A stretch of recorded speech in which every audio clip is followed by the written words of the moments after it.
In the sprawling palace where silk whispers brushed against jade walls, stealth was the most potent weapon. And in this lethal game of cat and mouse, lives hung precariously in the balance.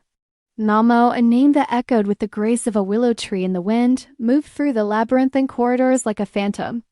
Her steps were soft as the downy feathers of a crane, her eyes sharp and alert, ever watchful. For in this opulent prison of the eunuchs and concubines, the deadliest viper lurked not in the open, but in the shadows. Her keen senses, honed through years of training, detected a disturbance in the tranquil waters of the women's quarters. A ripple of unease that spoke of danger lurking beneath the surface. Someone was watching her, she could feel it deep in her bones, a prickling sensation that heralded impending doom. And now she had proof. A chambermaid, no more than a child of 15 summers, had collapsed during their breakfast, her limbs racked with tremors, foaming at the mouth and an ethereal scent of bitter almonds lingering about her. A silent scream caught in Mamal's throat as recognition dawned upon her. Cyanide, such a mundane thing, so easily overlooked, yet so deadly in its swiftness and finality. But who was the puppet master orchestrating this deadly game? Why had they chosen this young, unassuming maid as their vessel of death? Questions echoed in the vast chambers of her mind, seeking answers in the stillness. With the cautious steps of a seasoned hunter, Namo searched the girl's meager belongings, hoping to find a clue, a breadcrumb leading back to her assailant. Her fingers, nimble and precise, discovered a silk scarf tucked away in the lining of the chamber pot, an exquisite piece of craftsmanship bearing the imperial crest. Hope surged within her, for now she had a tangible lead, a scent to track, a whisper to follow. That very evening, as the sun dipped below the horizon, painting the sky in hues of blood orange and bruised purple, Jinshi summoned her once more, his voice a low, urgent murmur in her ear. But tonight's rendezvous was not in the familiar confines of his chambers, but in the grand Imperial Library, a place where knowledge was power and secrets whispered in hushed tones. The towering shelves laden with ancient texts created an atmosphere of solemnity and intrigue.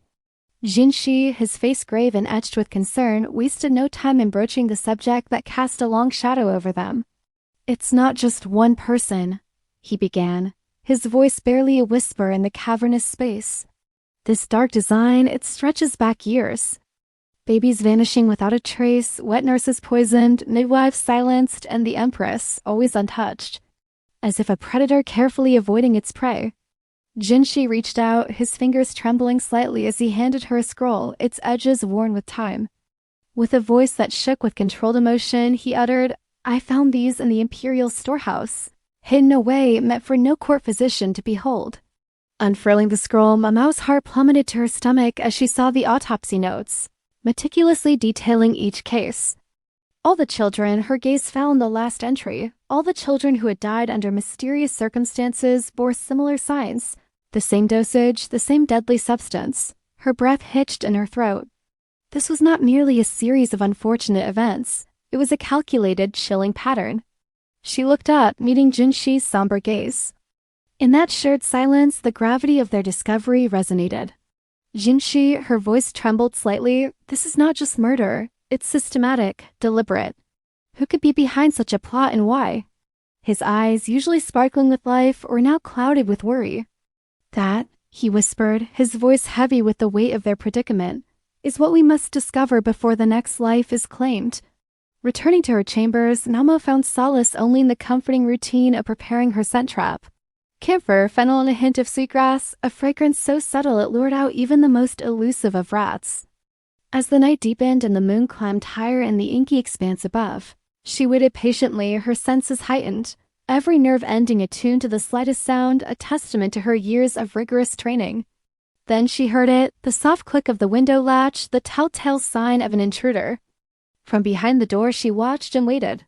A figure emerged from the shadows, moving with the quiet grace of someone who knew every inch of this palace.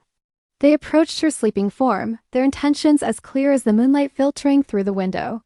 With a flick of her wrist, Mamo slipped from her hiding spot, brandishing a small dart laced with curare. Time seemed to slow. The intruder, startled by her sudden appearance, leaped back, narrowly avoiding the dart. In the ensuing chaos, they managed to escape, but not before brushing against a nearby vase, sending shards of porcelain crashing to the floor. A triumphant smile touched Mamao's lips. One rat flushed out. Many more to come. The palace walls, once a symbol of safety and grandeur, now felt like a suffocating cage.